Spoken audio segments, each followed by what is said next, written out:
Viajaron al Nuevo Mundo en busca de oro y gloria. Un pequeño grupo de hombres que cambiaron el curso de la historia suramericana. Los conquistadores, impulsados por la codicia y con el mandato de su rey de que propagasen la palabra de Dios. Recorrieron tierra y mar en su búsqueda. Desafiaron a un magnífico imperio y sometieron a los poderosos incas. Sin embargo, deseaban más. Los conquistadores no descansarían hasta apoderarse de un tesoro legendario. Los indios lo llamaban la sangre del dios Sol, pero para los conquistadores era el preciado oro.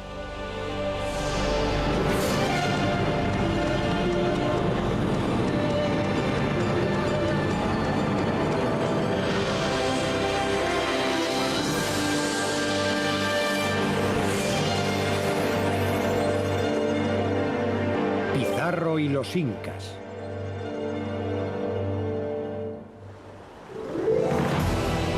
En 1532, un desesperado grupo de conquistadores españoles zarpó rumbo a tierras desconocidas de Suramérica. Su capitán, Francisco Pizarro, ya había explorado ese territorio 2 veces, atraído por historias de una fortuna en oro.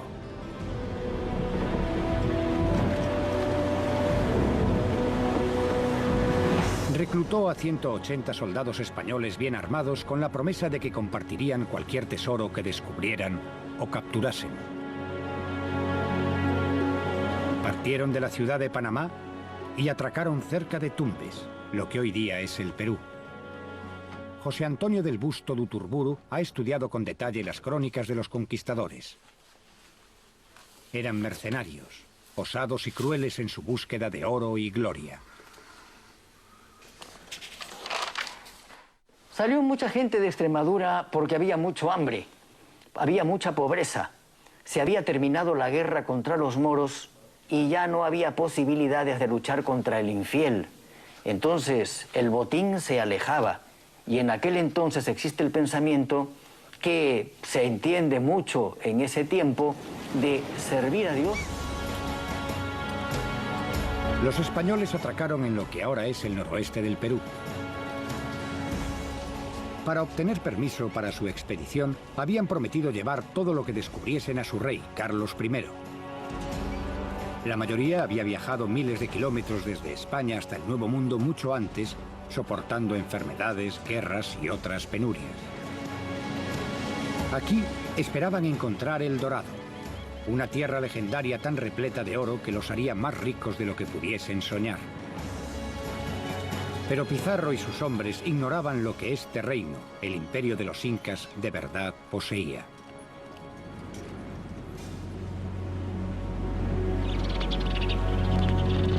Sin saberlo los españoles, los incas estaban observando todos sus movimientos. Los mensajeros corrían en relevos constantes llevando noticias de los invasores. Recorriendo un vasto complejo de caminos, entraron en los Andes y avanzaron 1600 kilómetros hasta Cuzco. Cuzco era el lugar de residencia del rey Dios, el Inca Supremo, Atahualpa. En cuevas sagradas, Atahualpa consultó el oráculo. El Inca quería saber quiénes eran aquellos extranjeros y qué deseaban. ¿Representaban una amenaza o habían venido en son de paz? Siguiendo antiguos rituales, el sacerdote esparció hojas de coca. Trató de leer el futuro en su colocación. Según cuenta la leyenda, el sacerdote profetizó que Atahualpa moriría a manos de los invasores. Pero Atahualpa decidió no enfrentarse a los españoles. Consideró que este pequeño grupo de hombres no era una gran amenaza. En cuestión de días podía reunir un ejército de... Y en su viaje, el calor y el hambre hicieron mella en los españoles. Uno escribió: «El sol abrasa sin piedad a nuestros hombres que están a punto de desmayarse de fatiga. Por ahora no hemos divisado más que arena y montañas abrasadas». A los españoles este pudo parecerles un mundo primitivo, pero aquí habían florecido varias civilizaciones avanzadas y refinadas mucho antes de su llegada. 700 años antes que los incas, el reino de los moches o mochicas dominó esta tierra. Para los mochicas, el oro era sagrado. Los orfebres utilizaban sopletes para calentar pequeños hornos, refinar y labrar el metal en una especie de ritual religioso o ceremonia divina. Creían que el oro era la sangre del dios Sol.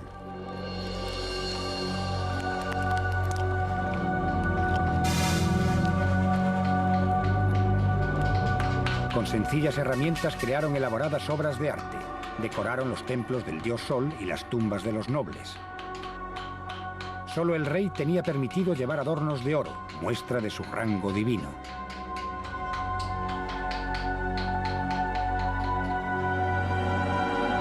El oro tenía una función bien distinta para los nativos que para los europeos. Era, si se quiere, un metal que estaba vinculado a lo sagrado, a lo religioso, pero no necesariamente a lo mercantil, a lo económico. Al igual que los mochicas, los incas creían que un día su dios de la creación volvería. Vendría de la tierra del sol naciente. Un dios de piel clara y rostro barbudo. Un ser muy parecido a Francisco Pizarro.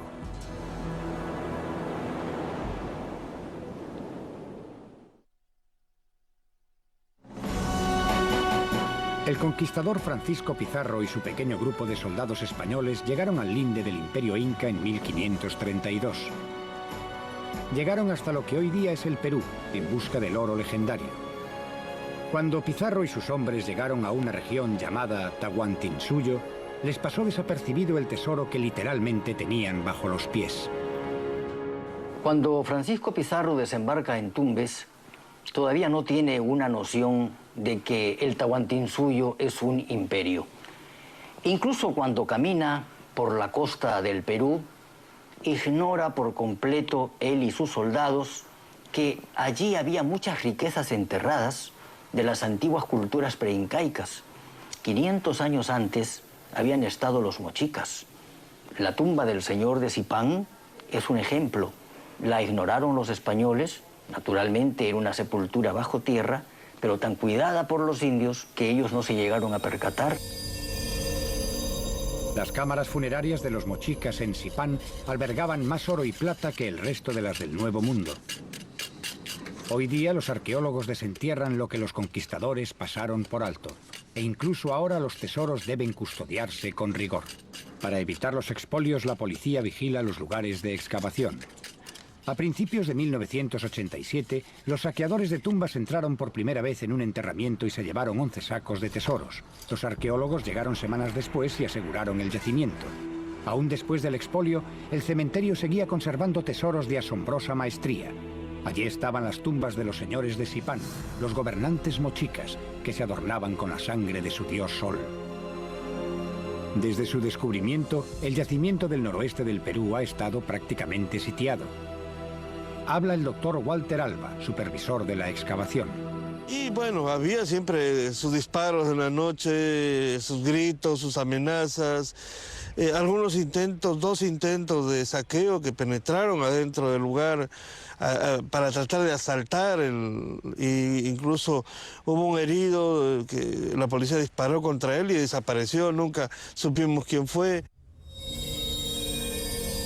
Con todo, los ladrones se llevaron objetos. Una de las piezas más hermosas de la tumba, una máscara de oro batido con ojos de lapislázuli, está ahora en manos de un particular. El coleccionista Enrico Poli adquirió en el mercado negro de Perú. Se dice que tráfico, contrabando, saqueo y demás términos.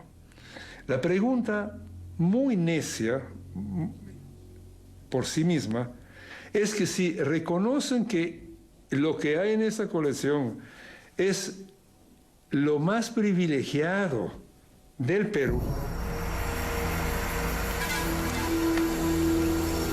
Aunque gran parte del tesoro mochica de Zipán fue robado en 1987, pasó inadvertido para Pizarro y sus hombres en 1532. El imperio mochica había desaparecido mucho antes, y su oro estaba bien escondido de los españoles. Todo lo que los conquistadores hallaron fueron ruinas donde buscaron cobijo para pasar la noche. En busca del oro habían viajado durante meses y estaban a miles de kilómetros de casa. Ahora las dudas empezaron a surgir. Encontraban consuelo en los himnos y oraciones a la Santísima Virgen María. Para estos hombres no había vuelta atrás. Habían salido de España para escapar de la pobreza. Estaban preparados para jugarse la vida por la oportunidad de encontrarse una fortuna en el Nuevo Mundo.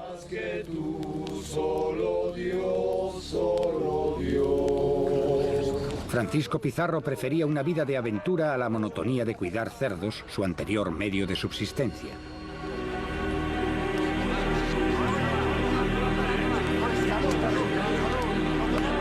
Se alimentaban de lo que encontraban y descubrieron una gran raíz que podían asar en sus fogatas de campaña. Se trataba de la patata, un frecuente alimento suramericano desconocido en Europa hasta que los conquistadores y otros exploradores la trajeron desde el Nuevo Mundo. Los hombres de Pizarro también tropezaron con otros tesoros. Los ídolos de oro alimentaron su deseo de hallar más. Creían que estas baratijas eran solo el principio. Su esperanza crecía mientras soñaban con el dorado. Los guías nativos prometieron llevarlos hasta más oro, a través de los Andes, hasta los dominios de su rey, Atahualpa. Pizarro empezó a impacientarse cada vez más. Carlos I, el rey de España, le había otorgado el derecho de conquistar esta tierra, pero los rivales de Pizarro en la corte española querían que el rey anulara la autorización al primer signo de fracaso. Pizarro necesitaba asestar un rápido y decisivo golpe a los incas para asegurar su derecho. Los guías condujeron a los hombres de Pizarro a través de altos valles de montaña que parecían deshabitados. Los espías incas los siguieron durante todo el camino. Enviaron señales luminosas de que aquellos hombres blancos podían descender del dios inca Viracocha. Atahualpa demoró para enfrentar a Pizarro debido a que tenía mucha curiosidad, porque los indios tayanes de Tumbes y de Piura le habían dicho que los españoles eran dioses, el dios Viracocha que venía. Y él en un principio lo creyó y creyó que venía a felicitarlo. Cuando los soldados españoles saquearon algunas tumbas incas, varios murieron de un mal misterioso. Se creaban gases muy tóxicos e inflamables dentro de las tumbas selladas. El doctor Marino Orlando Sánchez Macedo cree que esos gases mataron a los ladrones. Ese gas, si usted está cerca y usted va a oler, le va a afectar a los pulmones. Es más o menos como quien dijera que lo va a secar, se vuelve amarillo y finalmente muere. Se enflaquece y muere. Sucede de que los minerales están cargados de ese gas. Pero saben estas gentes cómo sacar, cómo extraer todo esto. Entonces con una gran barreta van a hacer el hueco y va a salir el gas. Pero para eso van a poner fuego afuera, candiles, para que ese gas se consuma inmediatamente. Y ellos obviamente tengan que sacar los tesoros que se supone pueden haber o no. En noviembre de 1532, tras meses de penurias durante la marcha, los conquistadores llegaron a la cumbre de los Andes, a 5.000 metros sobre el nivel del mar. Un español informó: respirar este aire tan enrarecido es doloroso para los pulmones. Los hombres tantean el camino a caballo por el borde de los pendientes acantilados, así que nuestra comitiva se arrastra a través de las montañas como un dragón herido. Las penurias que soportamos son tan terribles que lo único que podemos esperar es que terminen pronto, sea cual sea el sino que nos aguarde. Finalmente, tras recorrer 400 kilómetros, los españoles se aproximan a la fortaleza inca de Cajamarca. Su llegada no resultó una sorpresa para el rey. Los mensajeros lo mantenían informado del avance de los españoles y su curiosidad iba aumentando. Eran quienes se acercaban dioses u hombres. Los conquistadores siguieron adelante. Cuando llegaron al centro de las tierras incas, los españoles se enteraron de que aquel era un pueblo avanzado, con una completa planificación agrícola, una rica cultura y un ejército poderoso. Conquistar al pueblo inca no sería tarea fácil para los españoles. Al llegar a Cajamarca, Pizarro supo que no podría organizar un ataque sorpresa. Envió a sus mejores hombres por delante para explorar la ciudad. Parecía que la fortaleza estaba abandonada. ¿Por qué iban a abandonar los incas tal fortaleza? ¿Era una trampa? Los españoles temieron una emboscada.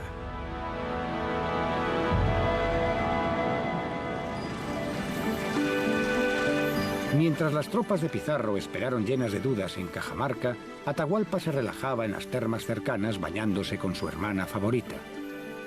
Estaba seguro de que aquel pequeño grupo de extranjeros no representaba un peligro para él, el Rey Dios.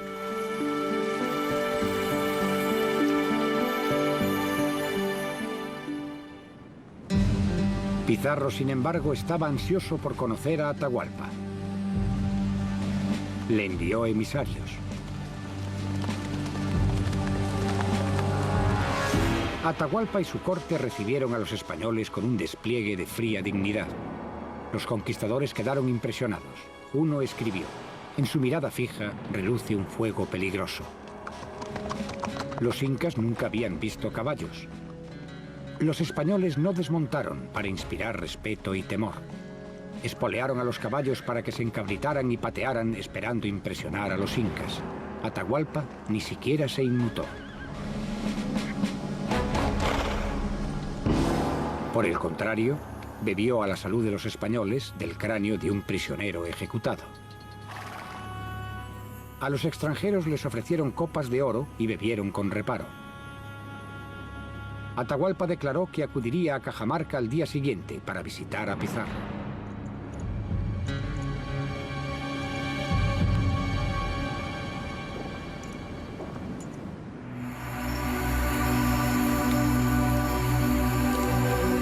Cuando se hizo de noche, las hogueras del ejército inca ardieron en todas las colinas que rodeaban la ciudad. Pizarro sabía que su pequeño grupo tenía escasas oportunidades en una batalla contra ese gran contingente. Sus exploradores contaron al menos 30.000 guerreros incas.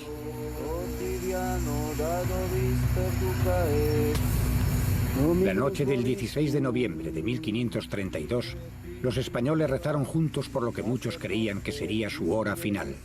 Uno escribió: el temor se extiende sobre los hombres como un negro manto. Todos comprenden ahora claramente la locura de esta empresa.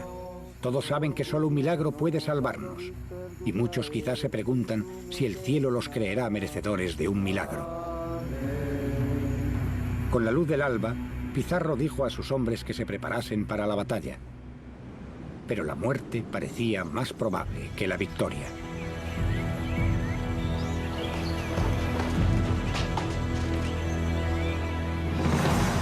Se escondieron alrededor del contorno de un patio y esperaron. Las horas pasaron sin ningún asomo de Atahualpa. De repente aparecieron guerreros incas en las colinas circundantes. Se contaban por miles y tan confiados en su superioridad que acudían desarmados.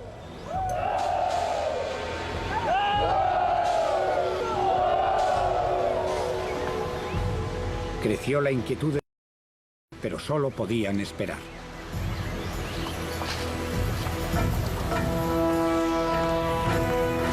Entonces, un extraordinario espectáculo dio paso a la élite inca. Las comitivas entraron en el patio. Cientos de sirvientes limpiaban el camino para el Rey Dios.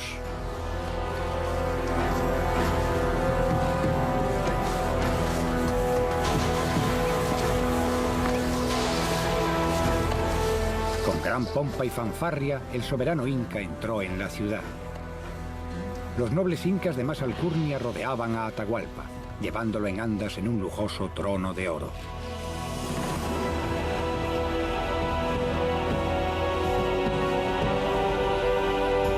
Los conquistadores quedaron sobrecogidos por este despliegue de poder y riqueza. Atahualpa creía que su apariencia divina inspiraría respeto. En Cajamarca, dos mundos completamente diferentes estaban a punto de colisionar. El capellán de Pizarro se aproximó al rey con un crucifijo y una Biblia.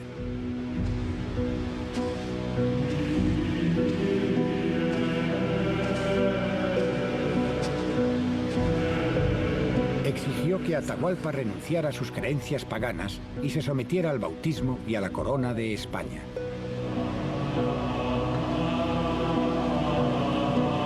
El sacerdote pasó a Atahualpa la Biblia, pero los libros y la escritura no significaban nada para los incas. Atahualpa inspeccionó la Biblia, no vio nada mágico ni de valor material y la tiró al suelo. Para los españoles aquello era una blasfemia. Pizarro ordenó a sus hombres que abriesen fuego y que cargaran contra los desarmados guerreros incas.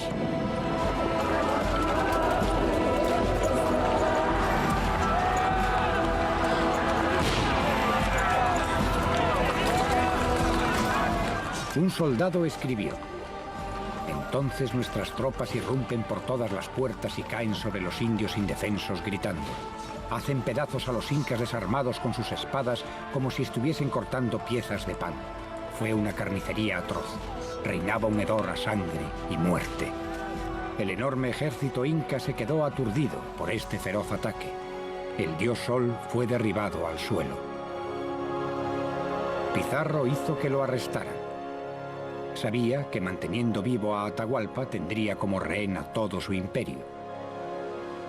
Y anunció a sus hombres: nadie que aprecie su vida debe tocar al inca.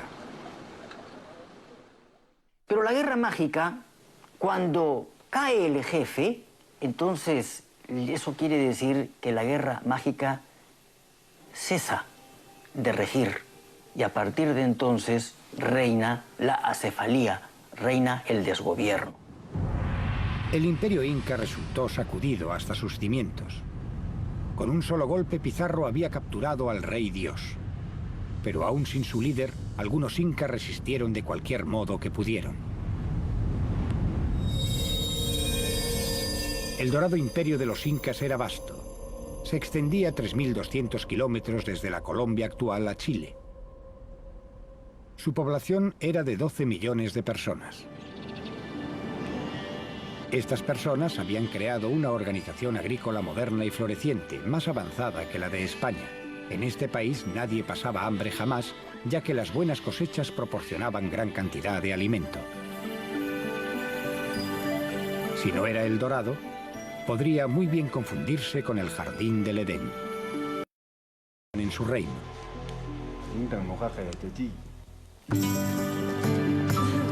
Durante un breve periodo, la paz pareció posible. Los soldados españoles, cansados de batallas y campañas, dejaron de lado las peleas e hicieron planes para asentarse. Pero los españoles seguían echando algo de menos.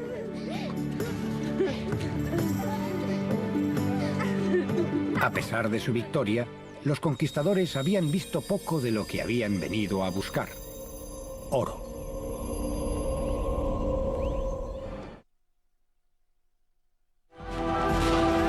Los conquistadores españoles ganaron una batalla relámpago contra los incas en 1532. Con el rey Dios inca capturado, el líder español Francisco Pizarro creyó que la tierra y todo lo que contenía le pertenecía.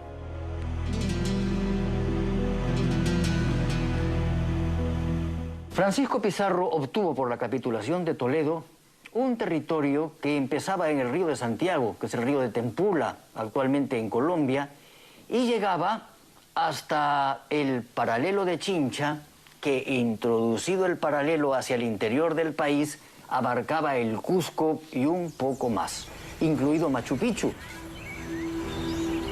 Los incas trataron de ocultar todo lo que pudieron a los españoles. Un lugar, la ciudad de Machu Picchu, fue secreto para los forasteros durante 400 años.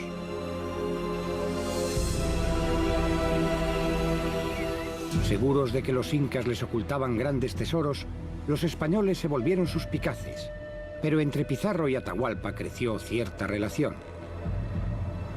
El ignorante español permitió que su rehén aprendiese a leer y escribir. Atahualpa estaba bajo control de los españoles, pero intuía que lo necesitaban. Sabía dónde habían escondido el oro los incas. Les dio pistas y les dijo de pequeños escondrijos, pero los españoles querían más. El propio Pizarro y sus hombres recorrieron el imperio en busca del oro. En una expedición cerca de Cuzco se encontraron con las altas murallas de la gigantesca fortaleza de Sacsayhuamán y Huamán. Aquí y en otros lugares del imperio, grupos de incas resistieron a los españoles. Hasta hoy día sigue siendo un misterio cómo construyeron los incas esta fortaleza. La cantera más cercana está a 45 kilómetros de distancia y muchos de los bloques miden 5 metros de alto y pesan casi 120 toneladas. Los españoles se quedaron asombrados de aquella construcción. Los enormes bloques encajaban entre sí perfectamente. Pero los conquistadores habían superado todos los obstáculos para llegar hasta allí. No se conformarían con nada menos que la victoria total. Los conquistadores atacaron la fortaleza y la tomaron. A lo largo de los años siguientes, todo el imperio inca quedaría bajo bandera española.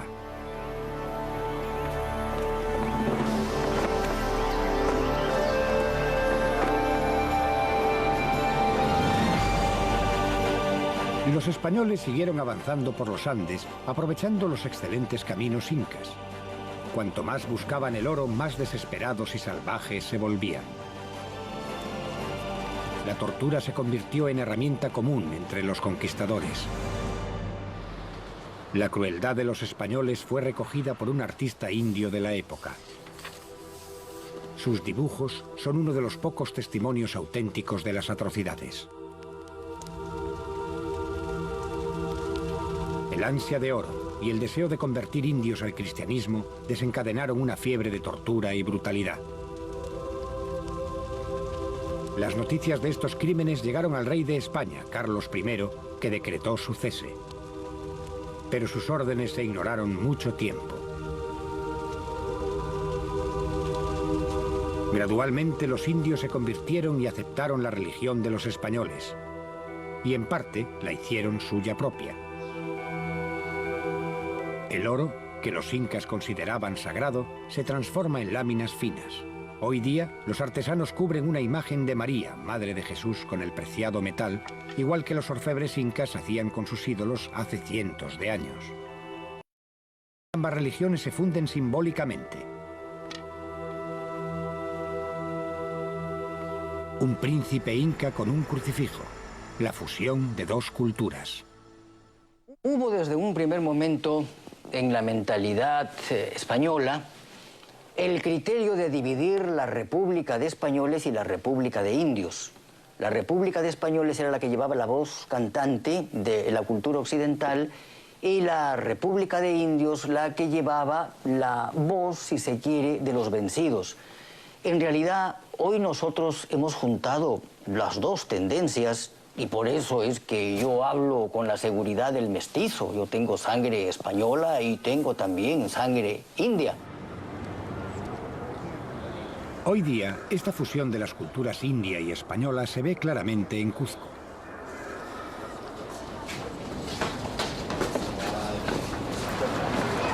Hace 700 años, este era el centro del mundo inca.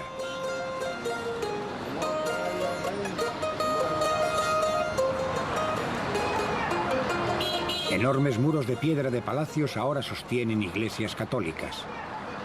Restos del pasado se mezclan con el presente. En 1532, la búsqueda del botín por parte de los españoles dependía del dirigente inca Atahualpa. Los hombres de Pizarro empezaron a sentirse engañados. Comenzaron a recelar de la amistad que parecía haber entre ambos líderes. Pizarro incluso había instruido a su rehén en algunos juegos de mesa. Pero los dos hombres estaban enzarzados en una batalla más mortífera.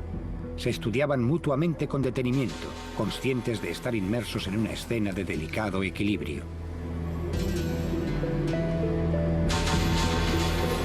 El conquistador le exigía respuestas sobre el oro inca. Atahualpa trataba de apaciguar a su captor, pero sabía que si le revelaba todo lo que sabía, ya no sería útil para los españoles. Era experto en darle largas a Pizarro, pero era Pizarro quien marcaba las reglas y podía efectuar el último movimiento decisivo.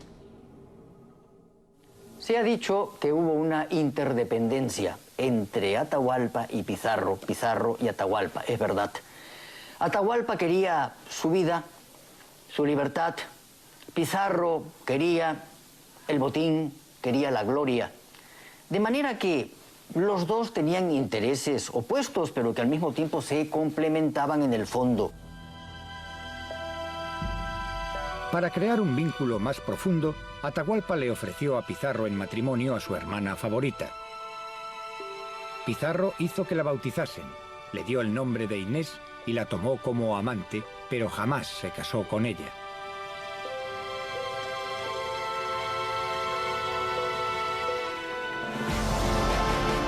Los conquistadores solo tenían un amor: el oro.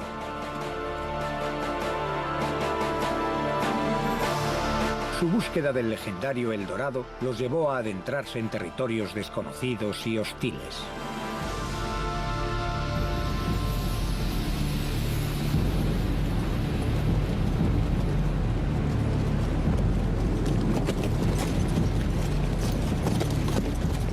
Se aventuraron hacia el sur en expediciones infructuosas.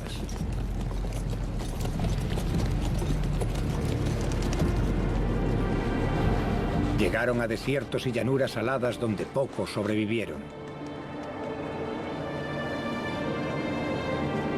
Unas extrañas criaturas, los flamencos, parecían ser los únicos animales capaces de sobrevivir en un lugar tan inhóspito. La sed y las penurias amenazaban todos sus pasos. Soñaban con oro, pero no lo encontraron. La búsqueda de los conquistadores les llevó a miles de kilómetros al norte y al este, adentrándose en la cuenca de la jungla amazónica. La pesada armadura que los había protegido contra los guerreros incas aquí resultó ser una carga.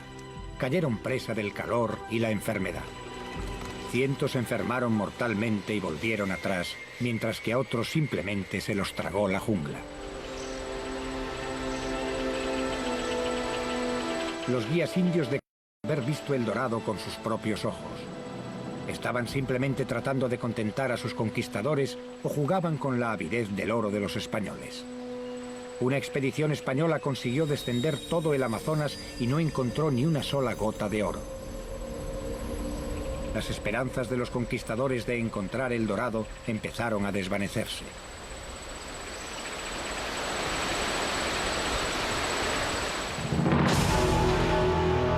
Los españoles centraron su creciente frustración en Atahualpa.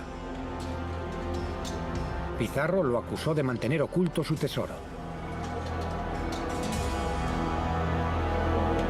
Acosaba al rey sin descanso.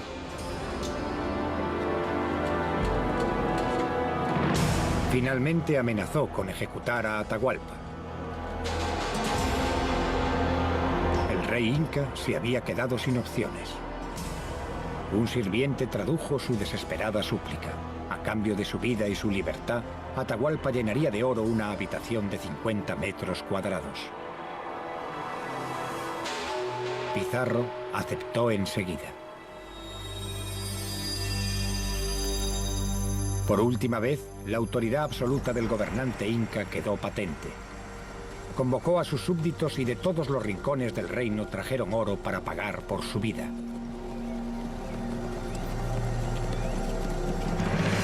Una interminable columna de llamas llevó el tesoro a Cajamarca.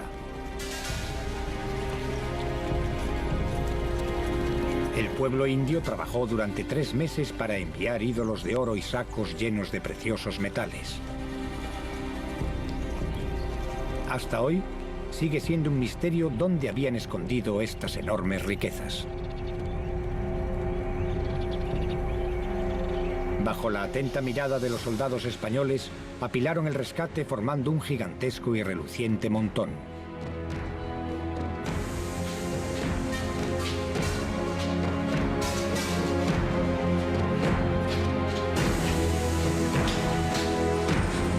Fue el mayor tesoro de los saqueados en el Nuevo Mundo. Los españoles llevaron las cuentas con precisión. Tan solo la parte de Pizarro hizo del antiguo porquero uno de los hombres más ricos de la tierra.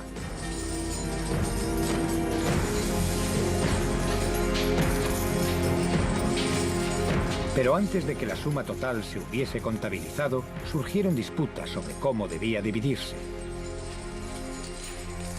Y, deslumbrados por esta fortuna, los conquistadores empezaron a preguntarse si podrían apoderarse de más tesoros incas. Si se habla de los tesoros del Perú, tenemos que hablar también de los tesoros por descubrir en el Perú.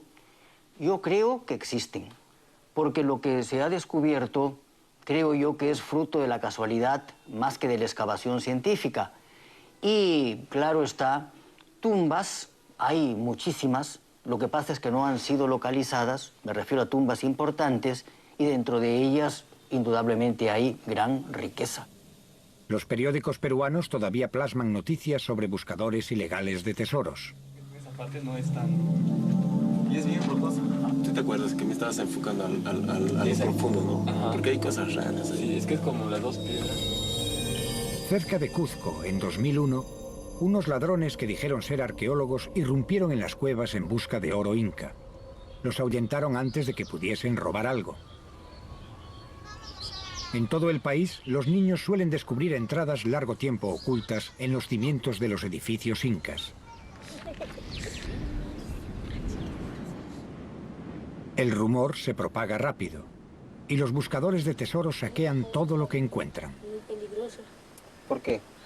Ciérvalos, la salida también muy peligrosa. Hay que entrar para ver qué. Puede. Sí, por aquí. Vamos entrando. Para descubrir algo, los arqueólogos deben actuar rápido.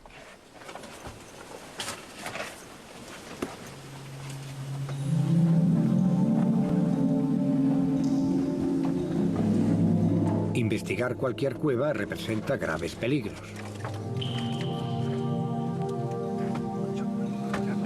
¿Hay murciélago? Ciérvalos. Aquí, los muros de 1700 años de antigüedad podrían derrumbarse fácilmente. Profundas grietas obstaculizan su camino. Un paso en falso podría resultar mortal. Todo lo que los investigadores encuentran son unos cuantos huesos de llama, posiblemente restos de un sacrificio. Los buscadores de tesoros ya han estado aquí y se han ido. Este escenario es muy familiar para el doctor Walter Alba.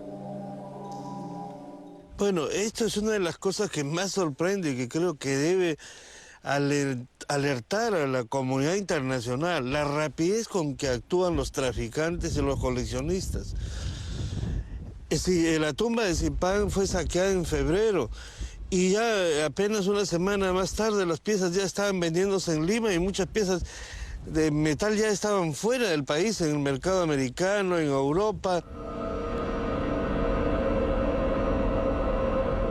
Robo, chantaje, mentiras e intrigas.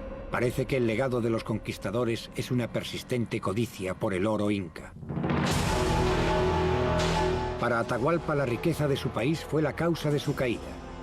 El rey esperaba comprar su vida con el rescate, pero Pizarro no mantuvo su parte del trato. Ya no necesitaba más al rey, y lo acusó falsamente de poligamia, conspiración y culto a ídolos falsos. Pizarro lo condenó a muerte. Atahualpa fue condenado a muerte porque se entendió en Cajamarca que enviaba contra los españoles un ejército desde el sur hacia el norte. Era el ejército de Calcuchímac. Escasamente alfabetizado, Pizarro garabateaba su firma en la sentencia de muerte. Sigue sin saberse por qué hizo esto. El líder español tal vez se vio forzado por sus propios oficiales a condenar a Atahualpa. Bajo la presión de sus camaradas, traicionó a su amigo indio. A altas horas de la madrugada, el 26 de julio de 1533, el rey Dios Sol fue arrastrado fuera de la mazmorra de Cajamarca. Le permitieron una última elección: que lo quemaran vivo o convertirse al cristianismo y morir estrangulado. Escogió morir estrangulado. Mientras el sacerdote lo bautizaba dándole el nombre cristiano de Francisco, Le ataron una cuerda en torno al cuello. Un testigo anotó. Con voz ahogada, Atahualpa le ruega a Pizarro que cuide a su esposa e hijos. Llorando, Francisco Pizarro le promete que lo hará.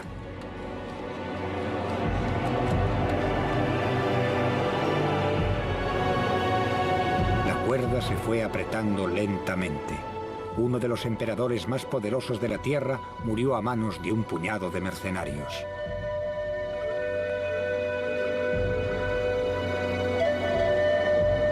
Cuando exhaló su último suspiro, el imperio de los incas llegó a su fin.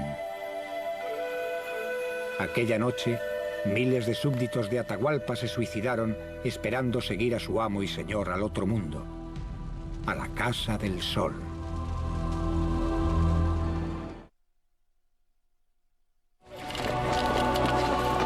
Los conquistadores españoles ahora poseían una fortuna en oro inca.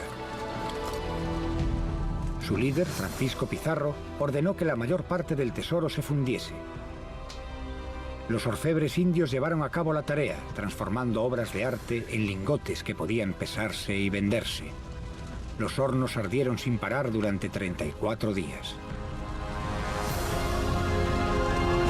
Pero al desconocer la metalurgia, los conquistadores no se dieron cuenta de que gran parte de las riquezas que saquearon eran de aleación.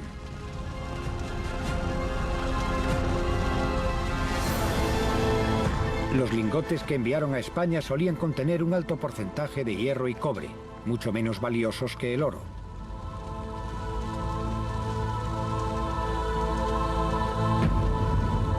Con todo, el reparto del botín no satisfizo la codicia de los conquistadores.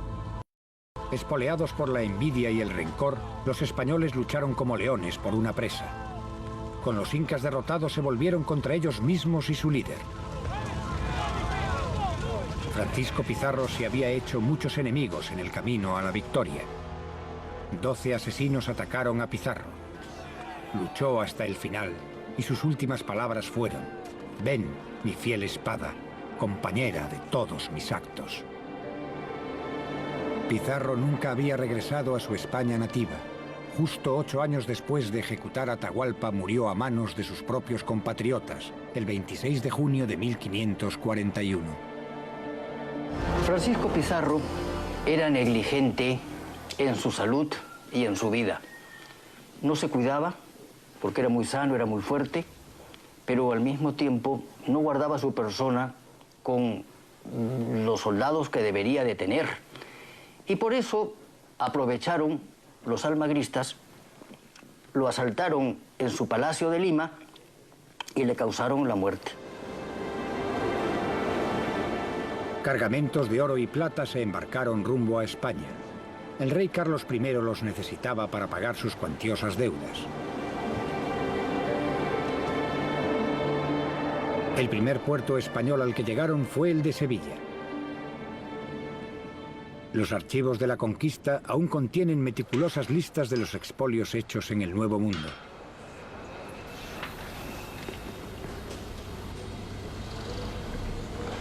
La investigadora Genoveva Enríquez Macías ha estudiado meticulosamente las listas. La documentación es precisa, pero parece que algunos españoles hallaron modos de esquivar a los recaudadores de impuestos del rey. El valor total de lo que se robó en el Nuevo Mundo solo se puede aproximar. Es muy difícil calcular qué cantidades se trasvasaron del Nuevo Mundo al Viejo Mundo. Pero el cálculo más aproximado, que quizás puede ser el de Hamilton, habla de unos 185.000 kilos de oro y unos 16 millones de plata, hasta 1.600. Parte del tesoro jamás llegó a España. Los barcos excesivamente cargados eran presa fácil para los bucaneros y piratas. Y decenas de barcos se estrellaron contra los acantilados o naufragaron en tormentas. Junto con sus tripulaciones, muchas riquezas incas desaparecieron en el océano. Hoy día inspiran un nuevo sueño: el hallazgo de tesoros hundidos.